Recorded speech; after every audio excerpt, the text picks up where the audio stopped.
ክፍል 30 ምዕራፍ 6 የውቅሮ ተልእኮ።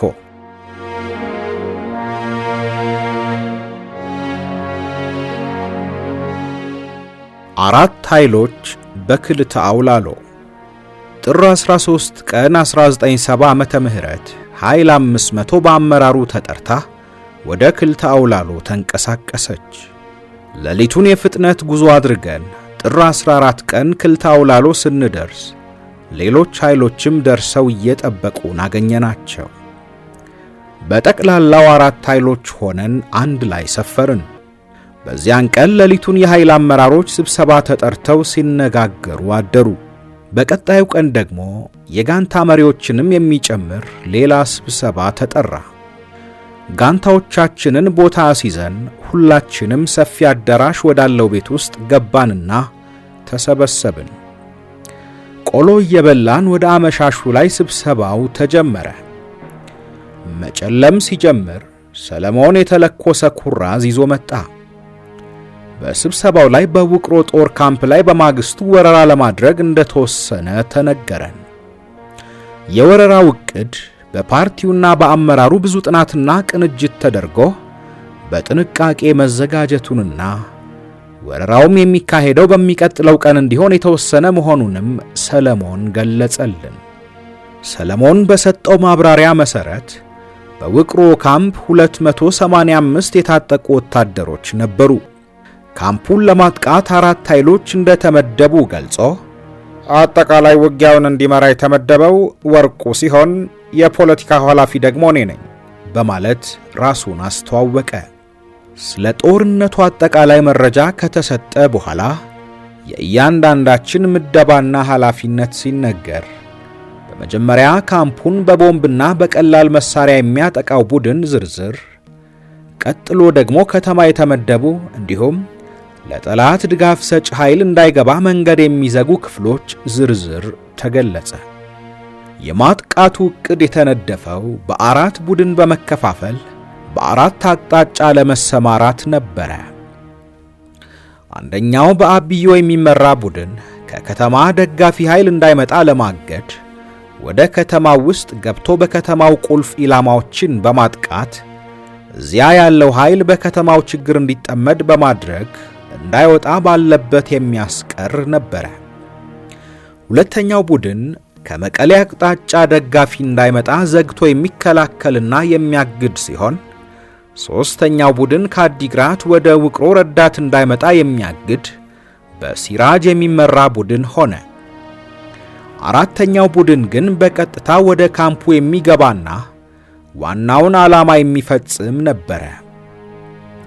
የአጥቂው ቡድን እንዲገባ የታቀደው በሁለት አቅጣጫ ማለትም በደቡብና በምስራቅ በኩል ሲሆን የደቡቡን አጥቂ ቡድን ህብስቱ፣ በእደ ማርያም ደግሞ የምስራቁን አጥቂ ቡድን እንዲመሩ ተመድበዋል።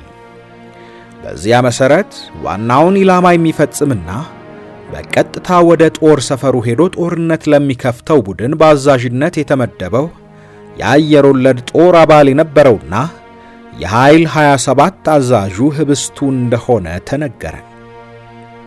ወደ ከተማ የሚገባውን ቡድን የሚመራው ደግሞ የኛ ማለትም የኃይል 500 አዛዥ የአብዮ እንደሆነ፣ በተጨማሪም አንድ በድል ላይ የምትመራ ጋንታ በተወርዋሪነት ልትጠባበቅና የቆሰለው አባላትን እንድታነሳና እንድታሸሽ ተመድባለች። የአብዮ በንዴት ፊቱ ተለዋውጦ ከተቀመጠበት ተነሳ። የአብዮ ፈሪ ነው ያላችሁ ማነውና ነው ከተማ የተመደብኩት?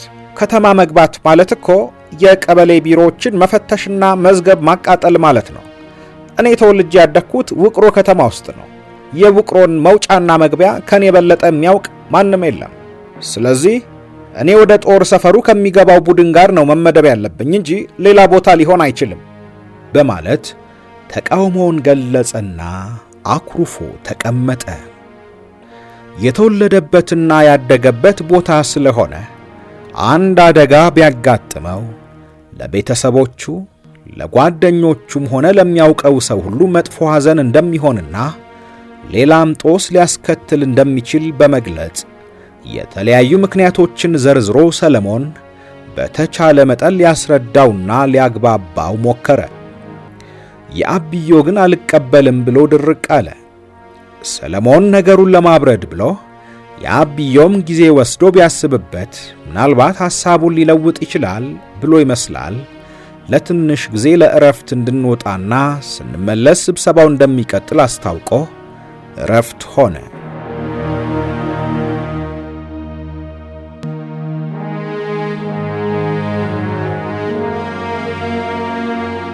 ሁሉም በየፊናው ለእረፍት በየቦታው ተሰማራ። እኔ ድላይና ብርሃኑ ግን የአብዮን በጣም ስለምንቀርበው ወደሱ ነበር የሄድነው። በስብሰባው ላይ ያነሳውን ሐሳብ እንዲለውጥ ለማድረግ የተፈራረቅን ስናናግረውና ስንለምነው ቆየን። በተለይ እኔና ድላይ በሷ ጉዳይም ሆነ ከዚያ በፊት ከሱ ጋር በነበረን ግንኙነት ለእርሱ የተለየ ፍቅርና ስሜት ቅርበትም ስለነበረን በጣም ለመን ነው። የአብዮ ግን ልመናችንን አልሰማም። ብዙ ጊዜ ለብቻችን ስንሆን ስለ እርሱ ጥሩነት እያነሳን አውርተናል። በተለይ እኔ ፈገግ ብሎ ወዲ አፍተይ ሲለኝ የሚሰማኝ ደስታ ልዩ ነበረ። ከድላይ ጋር ነበለት ስንሄድም እንዴት እንደተጨነቀልንና የድላይ ችግር እንዴት እንደተሰማው አስታውሳለሁ። ስንሄድ ደግሞ እንዴት መጠንቀቅ እንዳለብን ሲመክረን የነበረውን እያነሳንም ብዙ ጊዜ አውርተናል። ስለ የአብዮ አንዳንድ የሰማሁትንና ያየሁትን እንዲሁም ቅድመ ታሪኩንም መለስ ብዬ ሳስበው ለወደደው ሟች እንደሆነ ተረድቻለሁ። የአብዮ እውነተኛ ስም ታፈረ ተድላ ነበረ። እናቱ የወለዱት 2 ልጆች ነው፣ እርሱንና አንዲት እህቱን ማለት ነው። የአብዮ እናቱንና እህቱን በጣም ይወዳቸዋል። የሚወደውን ሰው የሚያቆላምጠው የእህቴ ልጅ በማለት ሲሆን ሲምል ደግሞ በእናቱ ነበረ። የአብዮ አንዴ የእናቱን ስም ጠርቶ ከለላ ትሙት ካለህ ያ ጉዳይ ያለቀለት ነው ማለት ነው። እኔም ታዲያ ወዲህ አፍተይ ሲለኝ ደስ የሚለኝ ለእናቱና ለእህቱ ያለውን ልዩ ፍቅር ስለማውቅ ነበረ። ሦስታችንም ለእርሱ ካለን ፍቅር የተነሳ ነበረ ሐሳቡን ለማስቀየር የምንታገለው። ወደ ካምፑ ከሚገባው ቡድን ጋር ካልተመደብኩ ማለቱ ትክክል እንዳልሆነ፣ ለሕይወት በጣም የሚያሰጋውን የአመራሩን አመዳደብ እምቢ ብሎ እሳት ውስጥ ካልገባሁ ማለቱ፣ በእርሱም ላይ ሆነ ከቤተሰቡ ጋር በተያያዘ ሊከተል የሚችለውን ችግር እንዲያስበው በማድረግ ለማሳመን ሞከርን። አመራሩ የእርሱን ምደባ ከዋናው ውጊያ ወደ ራቀ ቦታ ያደረገው ሆነ ብሎ እንደሆነ ሁላችንም አምነንበት ትክክለኛ ውሳኔነቱን ተቀብለናል። እርሱ ግን ምንም አልሰማም አለን። ብዙ ሞከርንና ስብሰባውን ሊጀመር ሲቃረብ ተስፋ ቆርጠን ወደ ስብሰባው ተመለስን። በተለይ ድላይ ድርቅ በማለቱ በጣም ነበር የተናደደችው። ወደ ስብሰባው ስንመለስ በጣም አዝና ፊቷ ተቆጣጥሮና ተለውጦ ስሜቷ ይታወቅባት ነበረ። ስብሰባው እንደገና ሲጀመር እነ ሰለሞንም የአብዮን ሐሳብ ለማስለወጥ ሞክረው አልተሳካላቸውም። በመጨረሻም ውሳኔው ተቀይሮ ድልድሉ ተለወጠና የአብዮና ህብስቱ ወደ ካምፑ በሁለት አቅጣጫ የሚገቡትን ቡድኖች እንዲመሩ ተደረገ። የአጥቂው ቡድን እንዲገባ የታቀደው በሁለት አቅጣጫ ማለትም በደቡብና በምስራቅ በኩል መሆኑ እንደተጠበቀ ነው። የደቡቡን አጥቂ ቡድን ህብስቱ፣ የአብዮ ደግሞ የምስራቁን አጥቂ ቡድን እንዲመሩ ተመደቡ። የአብዮን የቀድሞ ምድብ ማለትም ወደ ከተማ የሚገባውን ቡድን ደግሞ የአየር ወለድ ጦር አባልና የኃይል 66ቱ ምክትል መሪ በእደ ማርያም እንዲተካው ተደረገ። በስብሰባው ከነበርነው የጋንታ አመራሮች መካከል እኔ፣ ግዳይ ጨጓርና ብርሃኑ ወደ ካምፑ ከሚገባው ቡድን ውስጥ ተመደብን። ድላይ ደግሞ ተወርዋሪ ቡድን ይዛ ድጋፍ ሰጭ ሆና ተመደበችና ስብሰባው ተጠናቀቀ። በማግስቱ ጠዋት ለየጋንታችን አባላት ማብራሪያ እንድንሰጥ ይጠበቅብናል። ከሰዓት በኋላ ደግሞ ወደ ውቅሮ ጉዞ ይጀመራል።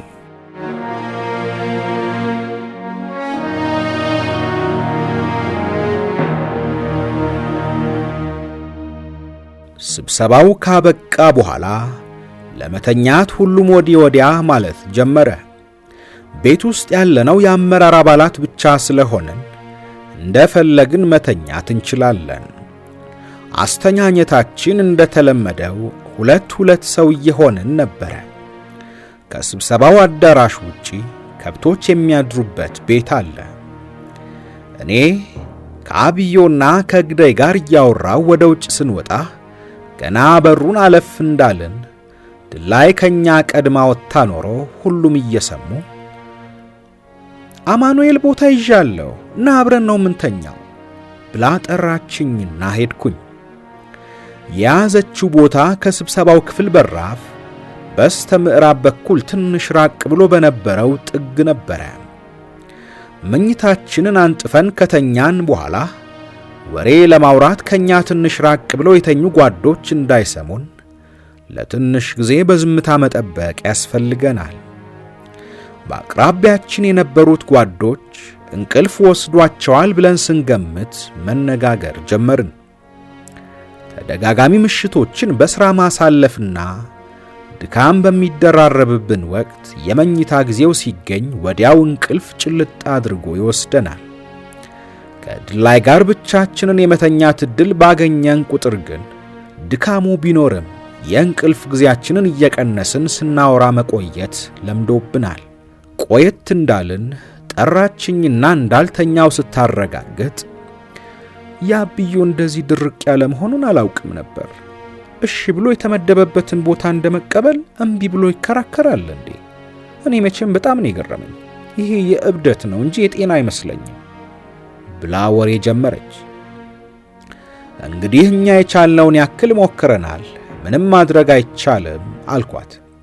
በእንደዚህ አይነት ሁኔታ ጦርነት ውስጥ መግባት ጥሩ አይደለም አማኑኤል። እኔ በበኩሌ የአሁኑ ጦርነት ነገር አላማረኝም አለች። ሁላችንም እኮ ለመነው፣ ግን እምቢ አለ። ምን ማድረግ ይቻላል አልኳት፣ ወሬውን ለማሳጠርና ለመተኛት ፈልጌ። እኔ እንጃ፣ በውስጤ ግን መጥፎ ነገር ተሰምቶኛል። ይሄ የውቅሮ ጦርነት ምንም ደስ አላለኝም። ብዙ እልቂት የሚያስከትል ይመስለኛል። በተለይ አንተና የአብዮ በሕይወት የምትመለሱ አይመስለኝም። ካንተም ጋር ዛሬ አብረን የምንተኛው ለመጨረሻ ጊዜ ይመስለኛል። በጣም ነው የፈራሁት አለችኝ። ተይ እንጂ ድላይ፣ ለምን እንደዚህ ትያለሽ? ልክ አይደለሽም። ደግሞስ ሁላችንም ትግል ውስጥ የገባነው ለመስዋዕትነት አይደለም እንዴ ብዬ እንደመገሰጽም አድርጌ ላረጋጋት ሞከርኩኝ። እኔ እንጃ ብቻ በተለይ እናንተ ጨበጣ እንድትገቡ ከተመደባችሁት ማናችሁም የምትመለሱ አይመስለኝም። አንተም ራስህ አሁን ሬሳ ነው የምትሸተኝ ብላ በለሆሳስና በሚያሳዝን ዜማ ተናግራ ዝም አለች። እኔ እንደሆነ ብዙ ጊዜ እሳት ውስጥ ገብቼ የወጣሁ ነኝ። እናንተም እኮ እኛን ለመርዳት ስትመጡ በተኩስ ውስጥ ነው የምታልፉት። ሁላችንም አደጋ ሊገጥመን ይችላል። ጦርነት ላይ ደግሞ ለመሰዋት ተዘጋጅተን መሄድ አለብን። እኔ፣ አንቺ ወይም የአብዮም ሆነ ሌሎቻችንም ብንሰዋ የቀረነው መቀበልና ትግሉን መቀጠል ብቻ ነው ያለብን።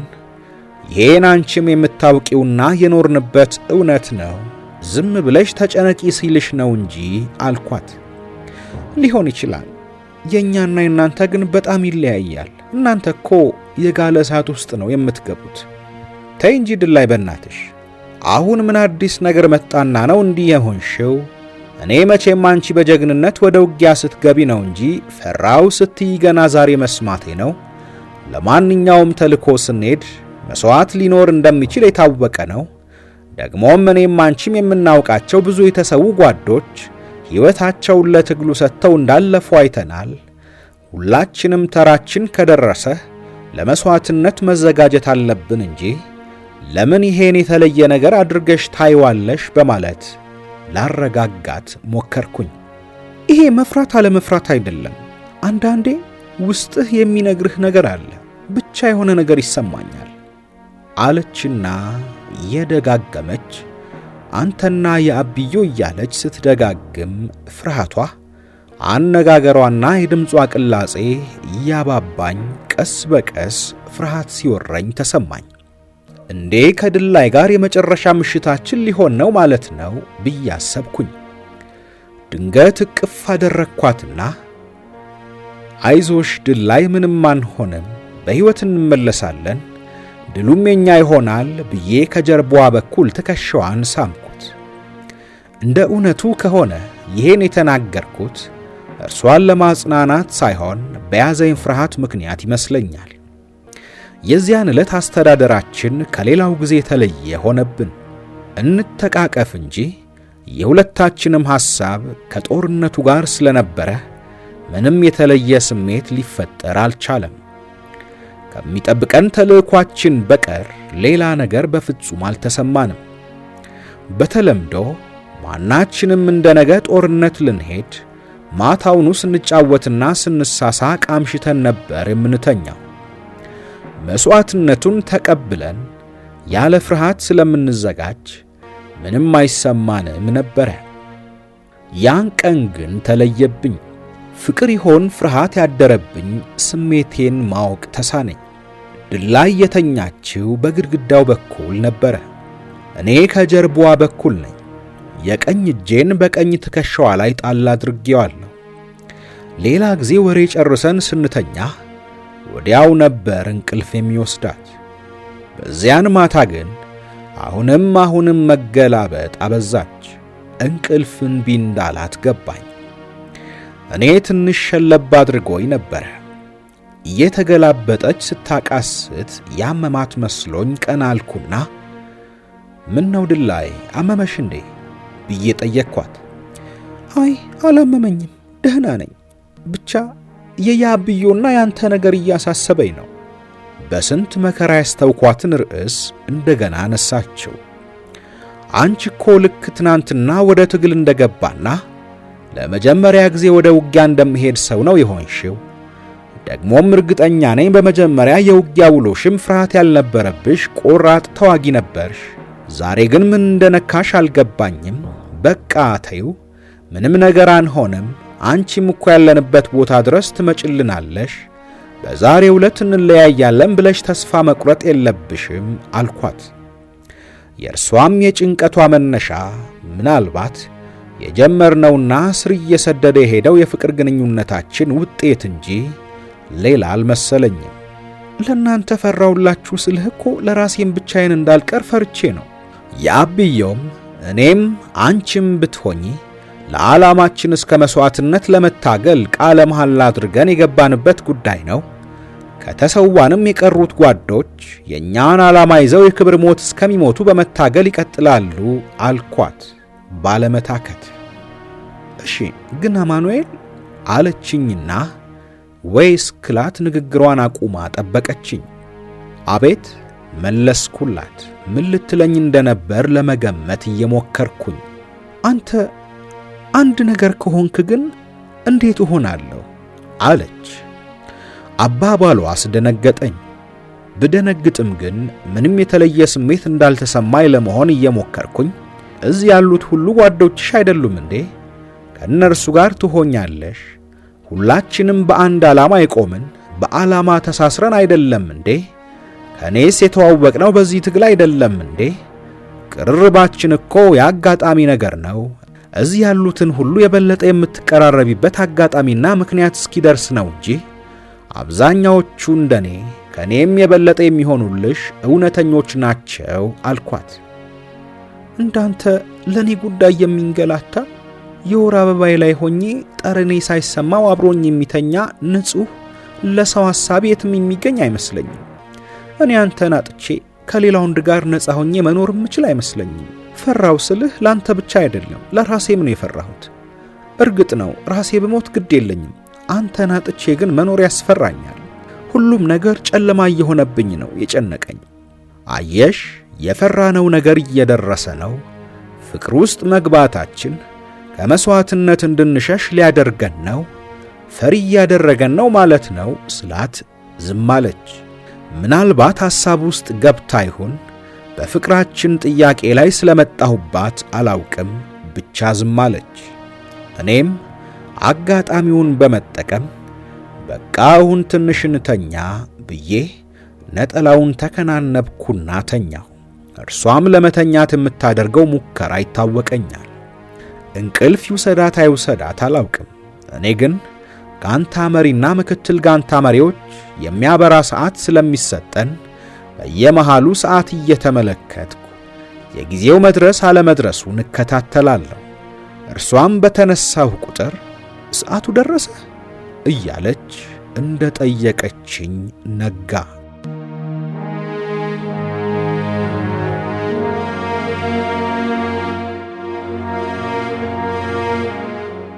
ውድ የኢትዮ ሜዳ ቤተሰቦች የአሲምባ ፍቅር መጽሐፍ ትረካ ክፍል 30 አብቅቷል። በቀጣይ ክፍል 31ን ይዘንላችሁ እንቀርባለን። ውድ ቤተሰቦቻችን ቻናላችንን ሰብስክራይብ፣ ላይክ፣ ሼር እንድታደርጉ ሐሳብና አስተያየቶቻችሁንም እንድታጋሩን በአክብሮት እንጠይቃለን።